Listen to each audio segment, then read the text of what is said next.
断铁拳，屹立破晓，刚猛无双。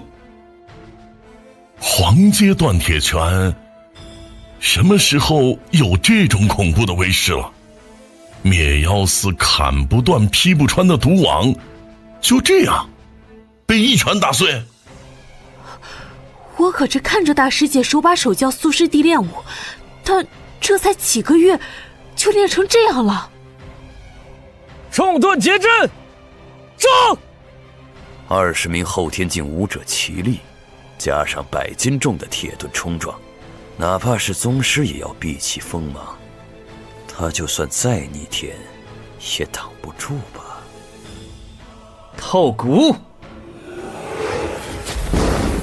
透骨掌，暗劲破敌，骨骼尽碎，又是一门西向门的入门功法。这可是20多名训练有素的灭妖司武者，我宰20头猪都没这么快。灭妖司这是派来了一群伪装修为的水货。灭妖司没人了吧？接下来是不是该轮到你们出手？在摸清楚这个世界力量层次之前，我小心翼翼如履薄冰。但现在已经确定了墨染这等顶级强者的实力。虽然应该留有3、4成的余力，但这一部分余量也足够被我的气阵丹符抵消。有威胁，但不多。就算超出估算，不敌也有自保之力。多来几位宗师战力也追不上我，安全无虞。来吧，让我见识一下你们镇魔司的杀招。今日不死不休。一旦这位宗师留有底牌，爆发出超越墨染的战力，也有几% 的可能性反败为胜，不能大意。先布下小型短距传送阵，修仙者不立危墙之下。等等，怎么就不死不休了？把人逐出西向门的是墨染大人呐，动手的也是梦不离那群灭妖司的人，跟我们镇魔司有什么关系？别废话，要杀我就来吧！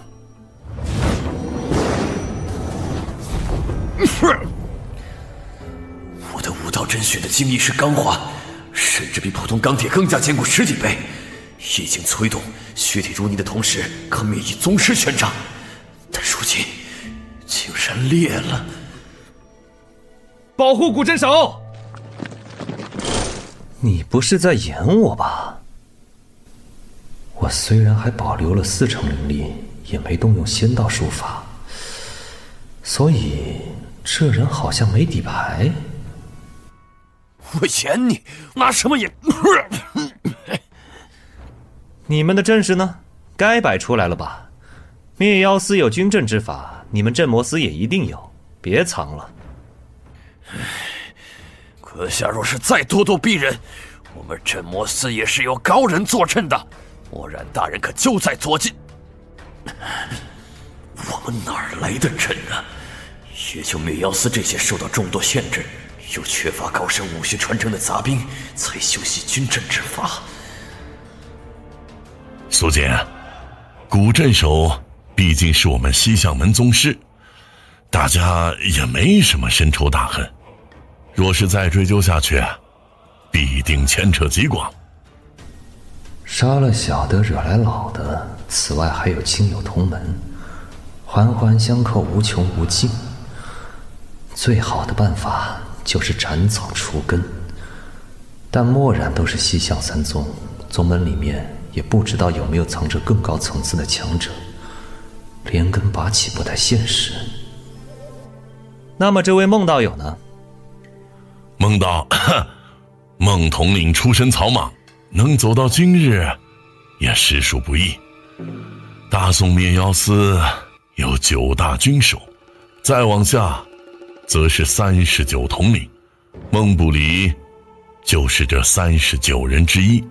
虽然境界并非宗师，但胜在年纪轻，潜力无限，才被特选为州郡统领。你既然没有后台，那就请上路吧。今日就是要立威，免得什么阿猫阿狗以后都想着缠上来。古一鸣不能杀，那就换一个能杀的。人家出身不行，但背后可是有灭妖司高层撑着啊！至于你们，不能杀，不能杀！若只是死了孟不离一人，灭妖司或许还不会有什么反应，但这么多人全杀了，灭妖司就算不想动，也不得不出手。但只是干掉一个人，立威效果似乎不太够呀。要不然再加上一个。嘿嘿，我死了！该死的丁老头儿，孟不离都给杀了，你就让他多杀几个杂鱼怎么了？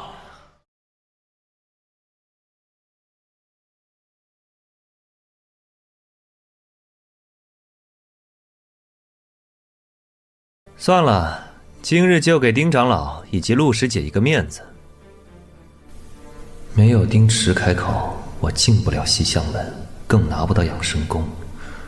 陆其长则是引我入门，对我养生功的修炼帮助极大，这两人的面子不得不给。我这两位侍女不曾习武，身上也未曾沾染妖魔气息，这些想必丁长老都看在眼里。我即将远行南风郡，他们就拜托丁长老安置了。西向门家大业大，或者说丁长老的面子，跟古镇守性命，换我两个侍女的衣食无忧，没问题吧？南风郡在临风郡的西南方向，与云溪城正好背道而驰，也算是随手布下一个烟雾弹。只要老夫还活着一天，古镇守自然会庇护这两位小姑娘。有你这句话，我就放心了。你们两个跟了我几个月了，我自认也不曾亏待你们。那么就此别离，日后有缘再见。少爷，不要丢下我们。少爷去哪，我就去哪，寸步不离，生死不弃。人非草木，孰能无情？但长生路上，故人皆白骨，唯有极少数人才能一路同行。但很可惜，他们不是。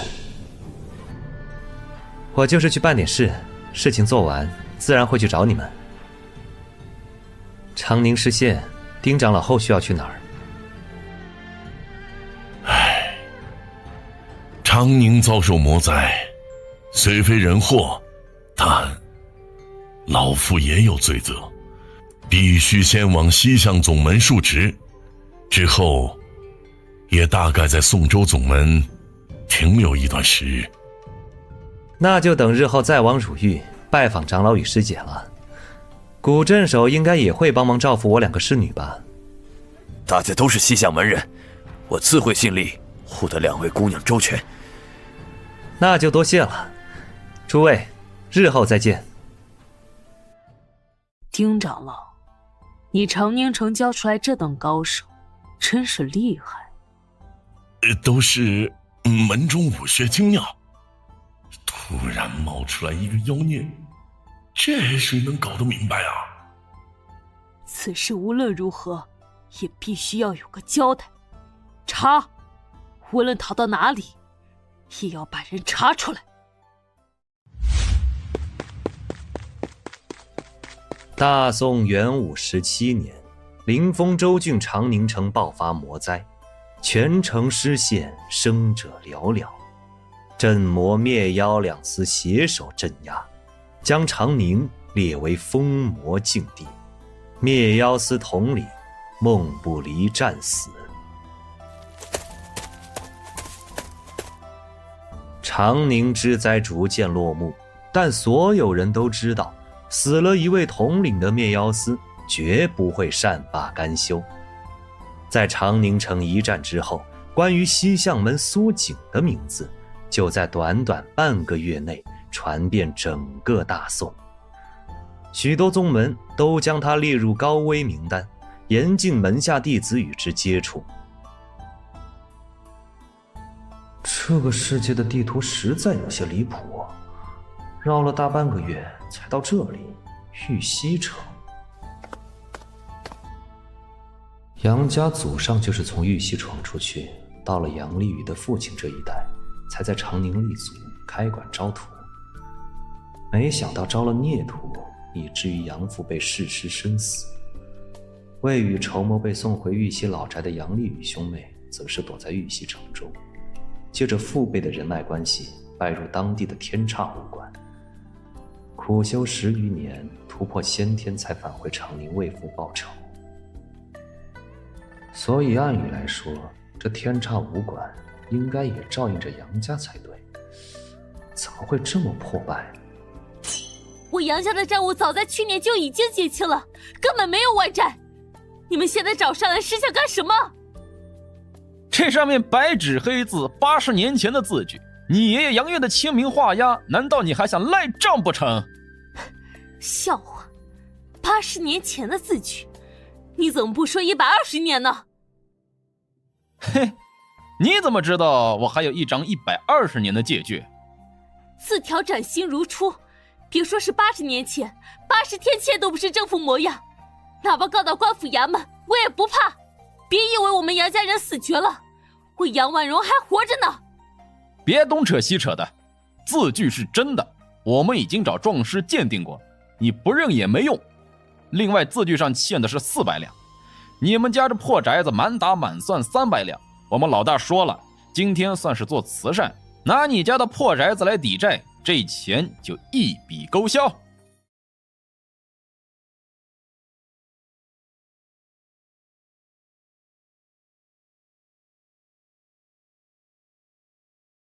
我家宅子估价300两，隔壁老秦家的宅子只有我家1半大小，去年都卖了1000两。你们这是抢劫，而且字据一定是假的。嘿嘿，小妹妹，白纸黑字在这里容不得你耍赖。不想抵宅子也行，把你丢到窑子里卖个3年2载，这债也能消了。你们敢动我试试？我家跟天煞武馆可是世交。哟，还敢在哥几个面前玩剑？差点忘了跟你说了，我们老大正是天差武馆的弟子，任武馆的亲传刘四爷。刘玉，他怎么敢？当年他在街上快饿死的时候，可是我父亲收留了他。我哥才去长宁，等他回来。长宁早就没了，蠢货！哼，你哥现在骨头都不知道被那些妖魔啃光了没有，还指望他回来？你说什么？臭婊子，给脸不要脸！大哥，我们弄死他算了，反正老大要的是宅子。蠢货，死了人官府肯定会插手，让他签了契书就行，不要节外生枝。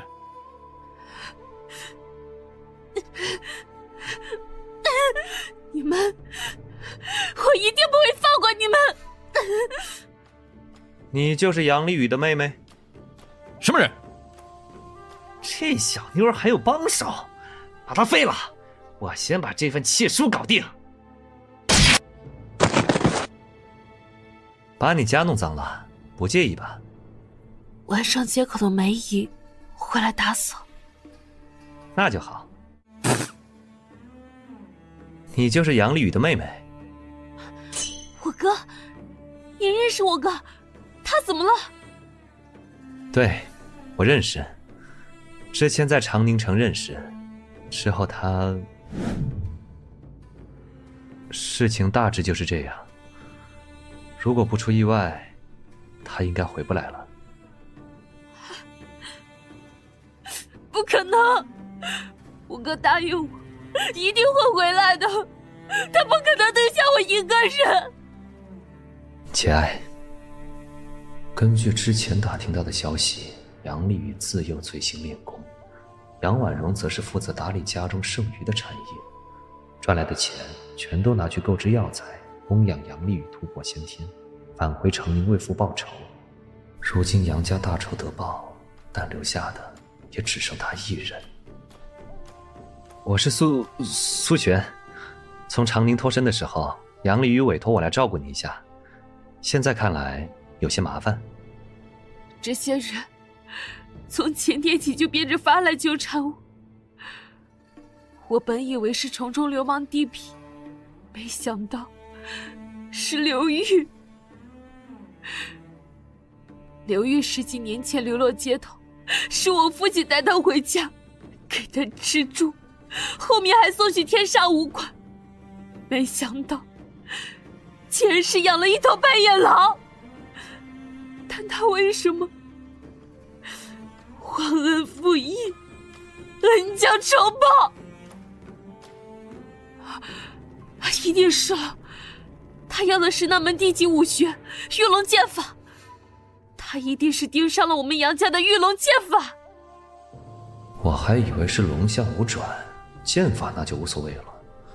之前西向门的引刀我都懒得取，气血武道招式对我而言全然无用，无论威力还是灵活性，根本比不上修仙术法，犹如鸡肋。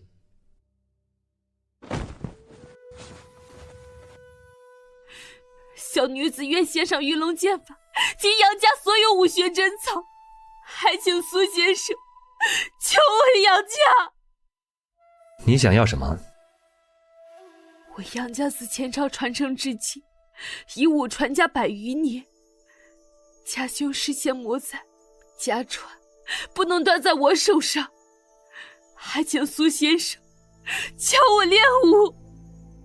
先看看你家的武学吧。吃阳丹药力强盛，1枚最多2枚丹药，就能让杨婉容在1日之内突破至后天境界，也算是完成了他的请求，也完成了我与杨丽宇的约定。其余诸事与我无关，但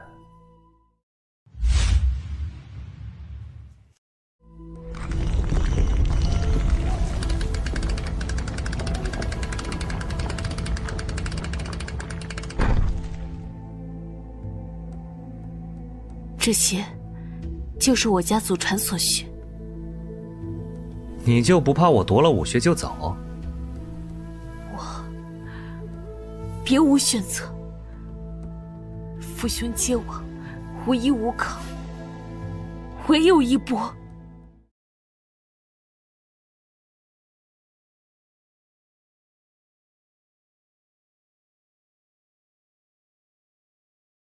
最近几年天灾不断，大旱大涝导致粮食收成极差，以至于流民人数暴涨，连山中匪徒也多了不少。但更重要的是，我杨家没有先天庇护，产业早就被掠夺一空，今日粮价又涨了一些。但这些都是值得的，只要我好好练武，成为先天武者，杨家失去的东西全部都能够亲手拿回来。来了，那些都是给你准备的，服下之后就开始今日的练功吧。杨家传承武学我已经全部看过，神识刻录下了所有内容，但大部分与我无用。其中最重要的还是那部被杨家人忽略，甚至杨丽宇都只是勉强修炼1层的龙象五转。这么大，一口服下，不会把我噎死吧？我也是从小看着父兄练武，知道练武需要辅以药膳，但丹药这种东西，不是江湖术士瞎编的吗？对，服下吧。吃阳丹1分为2的虚弱版补充气血丹药，1枚抵得上后天武者苦修1年，甚至更多。只不过这玩意儿没有根基的凡人服用，更大概率是当场气血逆反，活活被自己的血给冲死。多谢苏先生赐药。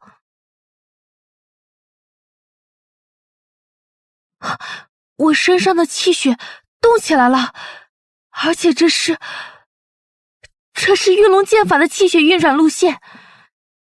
此时体内气血流转的路线，分明就是昨天我铭记了一整晚的玉龙剑法配套的气血淬炼法。这套剑法修炼之繁琐与艰难，哪怕我哥都不敢碰。虽然威力强大，但在杨家之中却空悬了数十年，无人修成。但现在我好像要学会了。我这是驯龙剑法入门了，我成武者了。好了，自己适应一下，再跟着秘籍修炼，有什么不懂再来问我。看似繁琐复杂的过程，实际上不过是用灵力镇压了药力，然后引导着杨婉容体内的气血，循着御龙剑法的路线走了一圈。不愧是地级武学，修炼起来远比其他武学要麻烦。但无论有再多个步骤环节，以我如今的修为境界，神识记住一次路线就能无限循环，灵力镇压之下，更能无视身体的任何反应。丹药供应充足的情况下，人造后天随手可为，根本消耗不了多少。就当是回报这部龙象五转的赠礼吧。我此前所修炼的元海碧涛已经尽数转化为龙象五转，直接冲到了第2层，4倍气血，肉身被强化到一个不可思议的程度，甚至于能够在这方灵气稀薄的世界稍微汲取到一点点的灵气。这一点灵气的量虽然不多，但这个时候如果身处修仙界，吸收灵气的效率将能提升到何等高度。不过现在我才知道为什么杨丽宇不肯继续修炼这门功法。龙象五转的气血运转路线极其诡异，存在众多相互矛盾冲突之处。如果不是我用灵力强行镇压，换成另一个人来，这第2层不知道要走火入魔多少次。加上每一转都相当于将自身全身血液排空，重凝一回，极其凶险，稍有不慎就是耗尽精血而亡。也不知道当初开创这门功法的人脑回路究竟是怎么长的。不过无所谓，只要功法越强越好。至于危险性，在灵力镇压再加上丹药补充损耗，只要多花点时间精力，第3层并不难突破。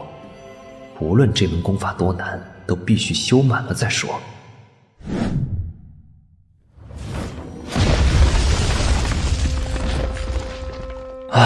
15天，我终于成功突破到第3层，浑身气血膨胀为原本的8倍，不动用任何灵力，随口吐出一口气，都足以当场喷死一名后天武者。这等恐怖的体质力量，或许再去学一些变身术法，伪装妖兽也轻而易举。但第3层花了半个月，再往后的第4层更是艰难。越往后的层级修炼起来，难度比之前几乎翻了几十几百倍。按照记载，开创者已经是500、600年前的人物，但传承至今，修炼到第3层的寥寥无几，修成第4层的更是只有1位。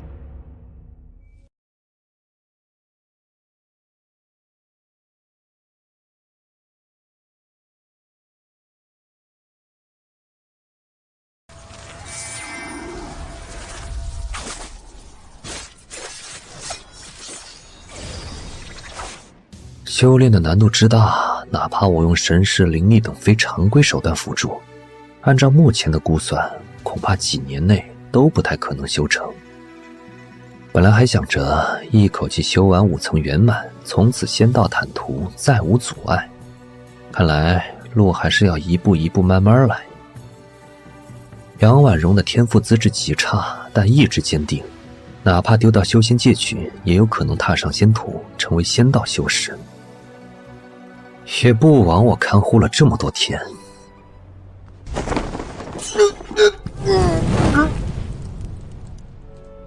这半个月以来，我在暗中处理了不止一批这样的人，也不知道是刘玉或者是其他势力派过来，但不管这些人是什么身份，敢来我就敢弄死。在初步了解这个世界的武力层次后，已经可以稍微放开一些，不需要那么拘谨了。之后该回去一段时间了。还是修仙界舒服。这长成功无需运转，都感觉每时每刻在提升，但这点灵气远远不够。聚灵阵，给我开！龙象三转，如此体质，竟然能让长春宫如此超高效率疯狂运转。先前只是稳固的练习后期修为，此时正在不断提升，一步步稳定往前。但不够，这些灵气还不够。这个聚灵阵已经无法满足我的修炼所需，但苍灵太小了，更换高等级的聚灵阵难免会引人注目。这苍灵还是不能待了呀。地阶下品，地阶体质。我之前花钱申请拜师的云阳宗，据说宗内这一届招收天赋最高的弟子也不过是地阶下品，论体质都不如我。这等体质，仙道在望，长生在望呀。长春宫的进度也提升得飞快，不愧是地阶体质，吸收炼化灵气的效率是我之前的10倍都不止，人阶上品的10倍。不过话说回来，这长春宫是不是也该到了转修的时候？稳定性高，没有走火入魔的风险，瓶颈几乎没有，修炼出来的灵力总量也远超同阶其余功法。但这部功法修炼速度慢得令人发指。若是专修其余功法，还能在目前进度上提升数倍效率。但忽略瓶颈的这一优势倒是难得，转修还是有些可惜。如果能找到后续的进阶功法，或许更能发挥自己的优势。若是按照我之前的体质继续修炼长春宫，可能需要几十年的时间才能将炼气后期修炼到圆满。筑基阶段更是可能第一个小境界就需要花费100年时间，更换主修功法的必要性迫在眉睫。但现在我可是地阶下品，正常修炼都只需要2-3年就能修炼到炼气后期圆满，加上长春宫基本毫无瓶颈的特性，反而是没必要着急更换。而我现在手头上的灵石，在跟裴明月完成第2笔妖兽肉交易后，也膨胀到1000多枚灵石，足够在苍灵交房租交到寿元耗尽。如果没什么追求的话，基本上可以在这里醉生梦死，养老100多年。但手握2阶穿梭之能，又刚刚脱身长宁城魔窟，在大宋还有无限未来，又怎么可能止步于此？享乐100年有何用？1000年、10000年，长生久世，永恒不灭，才是5倍追求。只是再修炼下去，在苍灵阵中有些显眼了。我之前10几岁的年纪，炼气中期的修为满大街都是，一点都不起眼。但如今炼气后期已经是底层散修里面出类拔萃的一波，加上如今地阶体质，别说苍灵阵，整个西南区域都属于凤毛麟角。一旦暴露出来，又被人查到我半年前还只是人阶体质。能够改变体质的能力，无论是天才地宝还是某种秘法，都会引来无数人觊觎。筑基、金丹、元婴，甚至更高层次的修士都会蜂拥而来。到时候我会被切成多少片？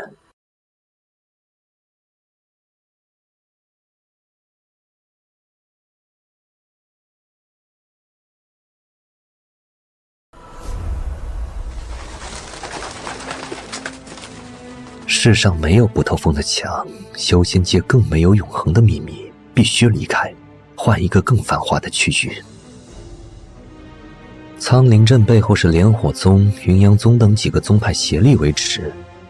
往东北方向走，那边还有更多的修士城镇，如落凤山、南明城这些区域。虽然在几千里之外，但以修士的脚程，也是半个月就能抵达。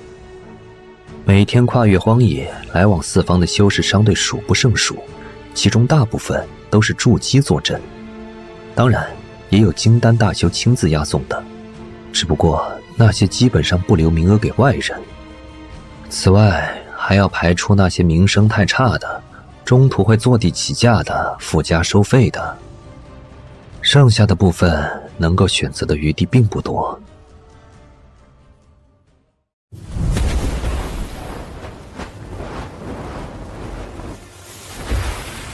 这2件法器在手，加上阵法跟符篆镇压，应该问题不大。但没想到只是半个月时间，风境竟然已经有小半被侵蚀，这东西不简单啊！邪魔外道，还敢猖狂！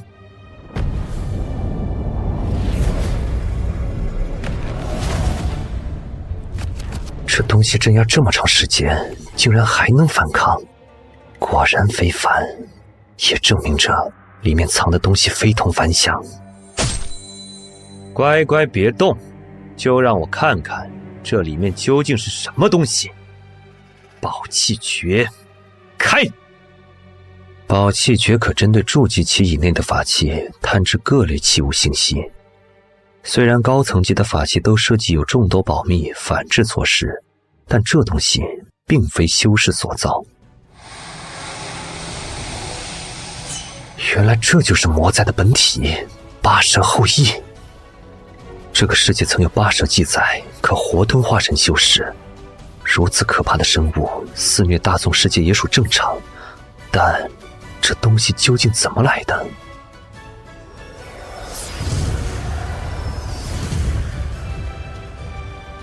这条所谓的八蛇后裔血脉，现在应该处于卵石孵化阶段，以生灵怨恨之气为食。不过这些怨气能强化肉身，如果能将这些进化的物质节流融入我自身呢？宝器诀都毫无反应，也就是这东西不属于气的范围，更是类似灵气等能量体。算了，还是没必要冒险。这东西在大宋无人能治，但在修仙界能克制它的手段多如牛毛。让小狐狸帮忙找到能解析能量体的东西再说，免得被这些万一搞得措手不及。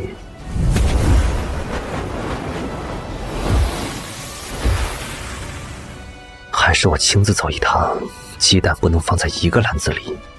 过度依靠裴宁月，万一哪天那头小狐狸坑了，能把我所有的资料全都抖出来，不得不防。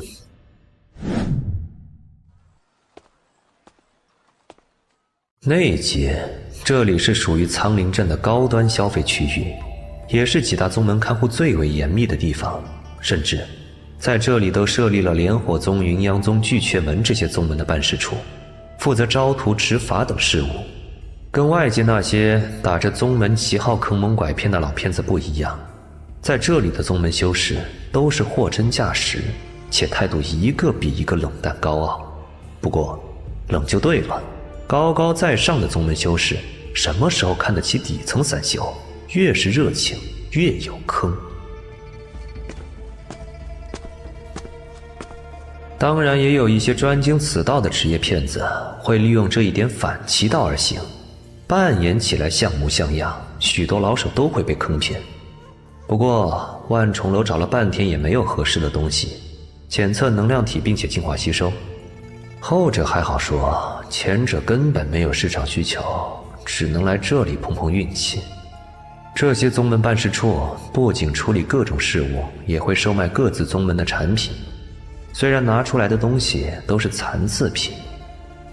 想当初我曾经还报考过这个宗门的弟子招聘，只是由于根骨资质问题被刷下来。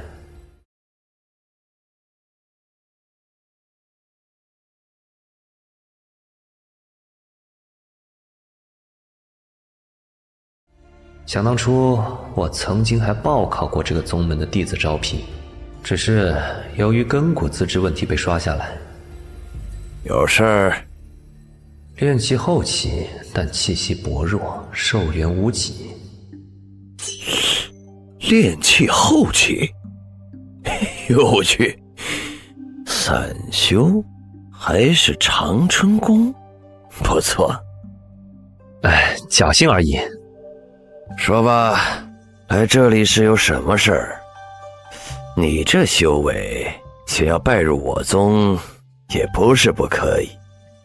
按照常理而言，能把长春宫修炼到炼气后期的根骨资质都不会太差。这样的人引入宗门，接引者按惯例能拿奖赏。但我之前就在云阳宗测的资质太差被刷下来，现在要是入宗，下一秒就会暴露原形，被人抽骨扒皮，这可万万不能有。啊，晚辈并非是来拜师的，而是听说贵宗售卖法诀，又擅长灵气分析之法。买东西的，这边自己看吧。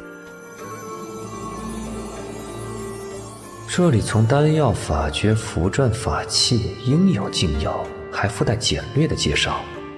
只不过售价比起万重楼要贵上一大截，大部分法诀还具有不可传授的特性，也就是说，在这里购买的法诀都需要立下心魔大誓，不得外传才能使用。怪不得这里店铺冷清，大部分修士宁愿去万重楼消费都不来这里。只不过这些东西的质量确实不错，许多用于战斗厮杀的术法，无论是杀伤力还是聚灵的效率，都比万重楼售卖的那些要高出一截。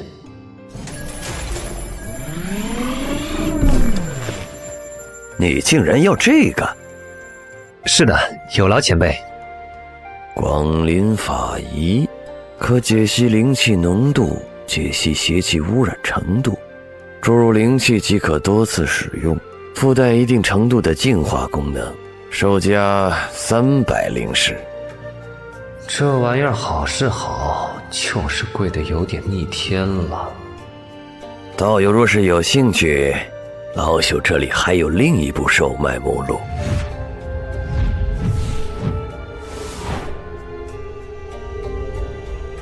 这些数量虽然稀少，品质却明显高出1级的售卖目录，这显然就是针对高端客户准备的东西。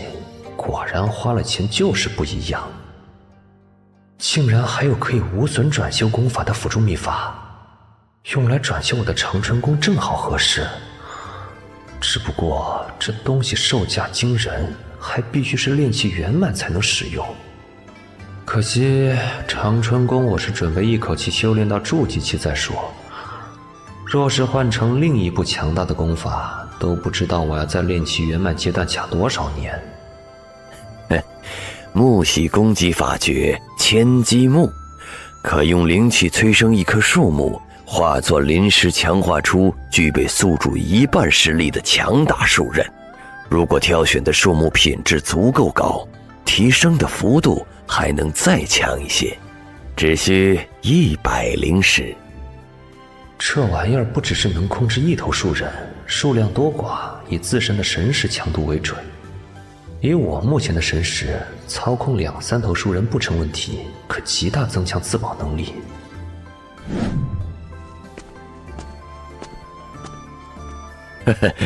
道友有空再来啊，我给你打99折。这鬼地方的东西贵得简直离谱啊！来一次就得被扒一层皮，打死也不来了。花了这么多灵石，是否值得，就看这一把了。雾院之卵里面的未知能量体在广陵法仪内没有记录，但作用已经被解析出来，可融入修士体内，能够在一段时间内持续增强肉身强度，由内至外，脏器、骨头、血肉全方位强化，纯度极高，只有极其微量的污染，可直接使用。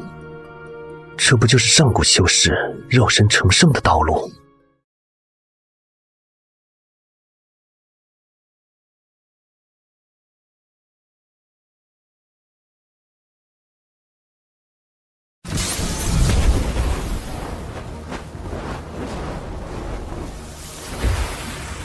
炼气修士比拼的是灵力强度以及操控性，而在筑基期之后，还会涉及到神识强度的比拼，所以也衍生出神识修炼法诀。但肉身这种东西，在修仙界中，哪怕是妖兽也是千嫌万弃，消耗极大，作用却寥寥无几。再强大的肉身，用于抵消灵力冲击，也只能削减部分伤害。想要做到以肉身硬扛法术，哪怕是传说中的上古大妖，能做到这一点的都是屈指可数。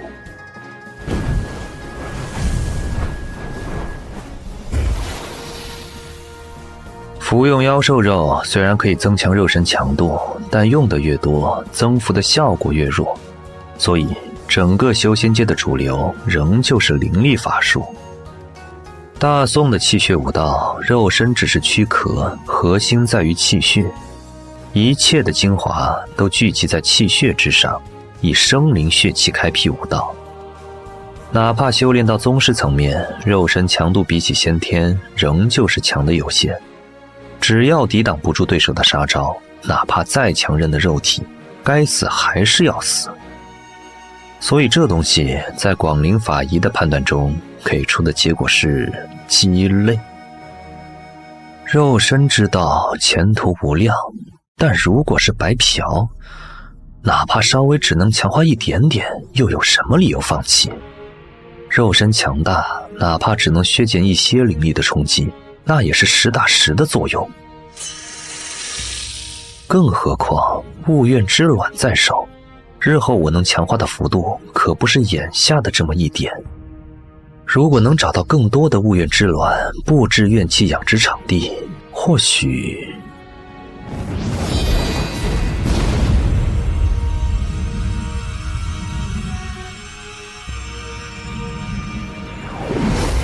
这股力量对我躯体的改造已经开始了，不过还需要半个月的时间才能完成。在这期间，最好不要跨界，免得造成某种影响。长春宫修炼起来实在太慢，如果不是我自身地阶体质，恐怕此生寿元耗尽，都摸不到炼气圆满的门槛。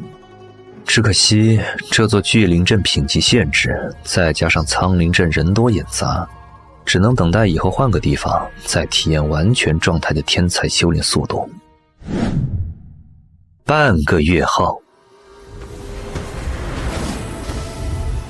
改造已经完成，按照目前的估算，不需要任何灵力加持，光是肉身就能抵消炼气初期的攻击伤害。同为炼气后期的修士发动的攻击法术，在经过防御法术削弱后，落在我身上也只能造成原本30%的伤害。人体脆弱，哪怕只剩30%破坏力，也能将我的躯体撕开。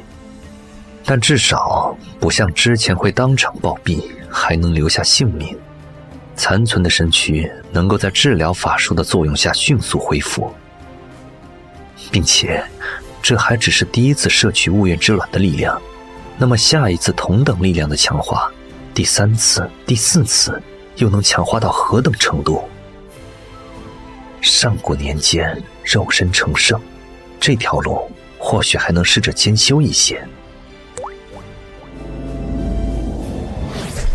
万重楼采过来的认主符阵虽然很贵，但这关系到以后的安全问题，不得大意。大道崎岖，无论是斗战法诀还是阵气丹符，都是护道手段。少部分还会选择豢养妖兽，与其签订契约，成为自身灵兽。因此也渐渐衍生出一个御兽流派，从而在这个基础上发展出许多御兽法门。与妖兽之类签订主仆契约就是其中之一。这种契约不仅可以用在妖兽身上，许多智慧生灵都适用。当然，签订这种契约的条件极其苛刻，不仅需要双方悬殊的实力对比，仍旧需要被签订的那一方心甘情愿。哼，所以你是愿意的吧？不说话我就当你愿意了。总算是成了。生死皆在一念之间，这主仆契约还真好用。养殖场的关键道具已成，接下来就是选定圈养之地。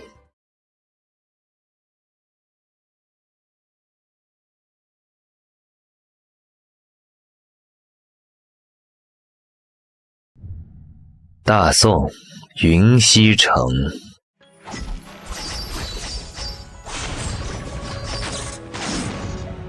，40多天不见，他身上的气血比起之前更加浓烈，但成长的幅度似乎有限。怪不得杨家没有传他武学，这种资质太差，恐怕是跟无法练武的凡人差不多。幸好是遇上了我，才能逆天改命啊！这城也太小了，恐怕不会超过2万人口。哪怕加上城外的镇子村庄，也没多少。比起长宁城，差太远，还是要换个地方。凌风郡，就是这里了。凌风郡府所在，人口繁密，四通八达，数10万人的城市，每日都会自然而然地衍生无数怨气，足以填满物怨之卵所需。而我只需坐收渔翁即可。2个月后，天岔武馆。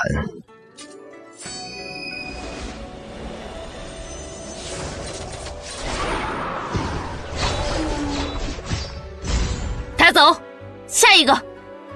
太狂妄了！如果今天不是馆主寿辰，估计影响，又岂能让他如此妄为？馆主的60大寿，这个女人恐怕就是刻意挑这一天来的。怎么，有本事针对我杨家，没本事上来应战？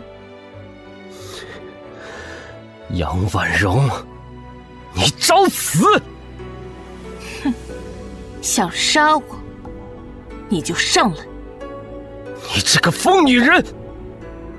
早知道有今天，我早就该让人把她弄死，留到今天养成大患。老四，你惹出来的事自己解决。不过杨兄与我是多年好友，他女儿，我自然是要好好照顾的，留他一命。是，老子今天就废了你，天煞斩命！哼，来得正好，反咬我杨家的白眼狼，今天就死在这里！御龙剑法！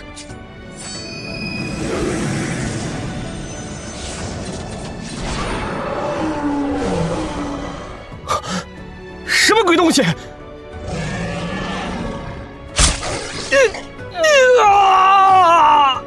四师兄，贱女人竟然还敢行凶！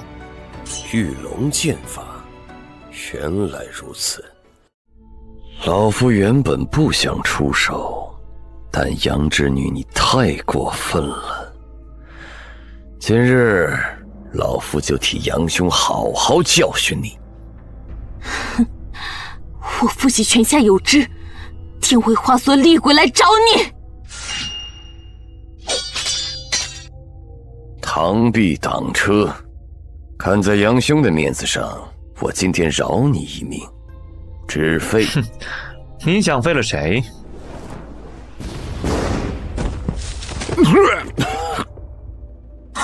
苏先生，看来我没有来晚。此行回到大宋，花了7、8天跑到凌风郡，之后又绕了一大圈才回来。本来也不用再来这里，但龙象五转的第3层怎么修都修不动，进展极其缓慢，只能将希望寄托在杨家那位练成了第4层的先祖身上。如果杨婉容死在这里，我还要花多少时间才能把那位杨家先祖挖出来？4舍5入，等同断了我的道途，生死大仇啊！我没看错吧？任馆主竟然败了！躺在地上的是任馆主，任馆主在先天境沉静数10年，一身功力深不可测，怎么会？任孝渊这老家伙今天是没吃饭，一下就倒了。苏先生，你终于回来了。你没事吧？脸红成这样，难道是刚才准备燃烧气血？怎么气息波动有点大呀？可不能死在这里，我还得问杨家先祖的消息呢。我没事。那就好。如果有事的话，带回去先喂几枚重云丹，现在看来还能省点钱。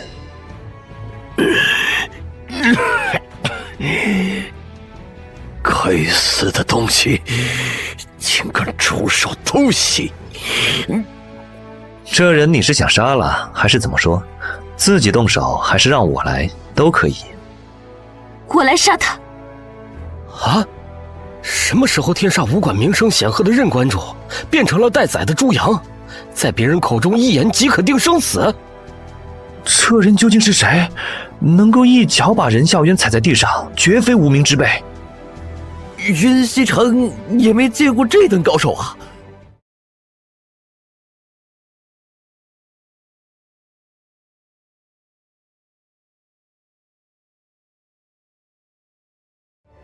沈老贼，我们的账也该好好算一算了。看样子这里面的仇恨还不只是刘玉一个人呢。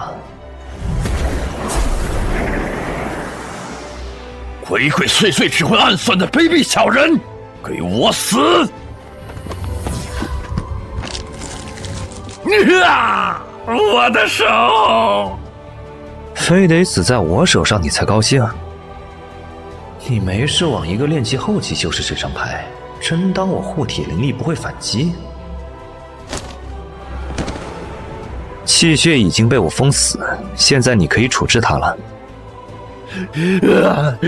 快来救我！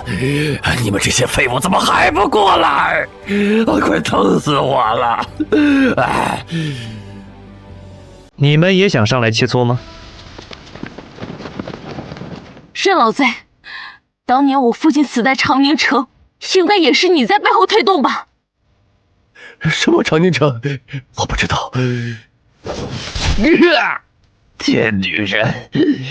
当年我就不应该留下你们2个贱种，我就应该灭掉你们杨家满门。那就是你没错了，今日我就送你下地狱！住手！不急，有其他什么事，等人死了再说。不是，你听我说。再往前走一步，这里的尸体可要多添一具了。天煞武馆之主任孝渊，你们杀了他？是我杀的，我杨婉容一人做事一人担。15年前，我父亲在长宁被不孝徒弟暗算毒死。这些年来，我杨家一直在追查此事，直到数天前，我杀了一名任孝渊的徒弟，才从他口中得知，任孝渊15年曾远赴长宁围杀我父亲，此乃杀父大仇，此仇此恨永世不解。有人想给任老鬼报仇，尽管来找我。这还牵扯到上一代的仇怨。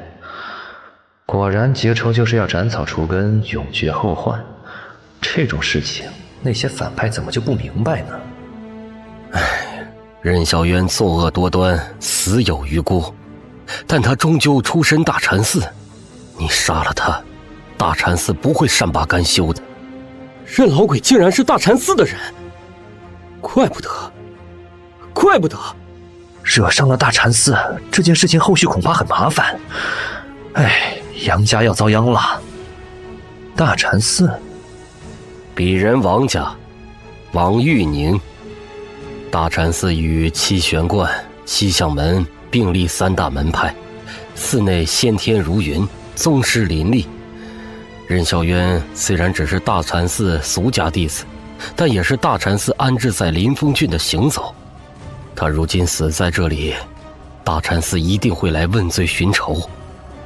临风郡是西向门的地盘，大禅寺不会在这里设立据点招收弟子，但门人外出偶尔也会途经路过，所以大宋39州都散布了这些算是外围势力的俗家行走。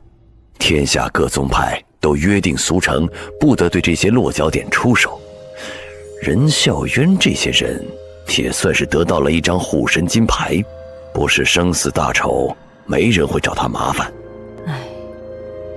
但你们杀了任孝渊，意味着砸了大禅寺的招牌，自然会引来报复。会来一群宗师，西向3宗墨染那种层次的。前段时间见过的宗师不少，但残废的丁池、魔化的赵东莲，还有一个应该没什么名气的古一鸣。这大禅寺这么大名头，应该不会太弱吧？西向三宗。大禅寺对应西向三宗的是4位首座，据说也是宗师走到了尽头，实力强大，但已经在寺内潜修多年，轻易不会出手。那就没事了。在大宋见到的实力最强之人就是墨染，衡量过对方出手的威力，只有一个的话，生死搏杀我稳赢。如果来一群就不好说了，但既然一个都来不了，那还有什么好顾忌的？一开口就是西向三宗那种层次的强者，难道这位也是宗师？没错了，任小渊再怎么说也是先天强者，能轻易把他杀死，唯有宗师。既然任小渊已死，那么按照江湖规矩，天刹武馆及门下产业理应由杨姑娘所得。若是不嫌弃，在下将派人梳理，之后交付杨姑娘执掌。天刹武馆的产业，既然是你的战利品，那就收下。这些东西我没兴趣。经营在修仙界就是废铁，我要这些东西有何用？那即日起，天刹武馆及所属产业将由我杨家执掌。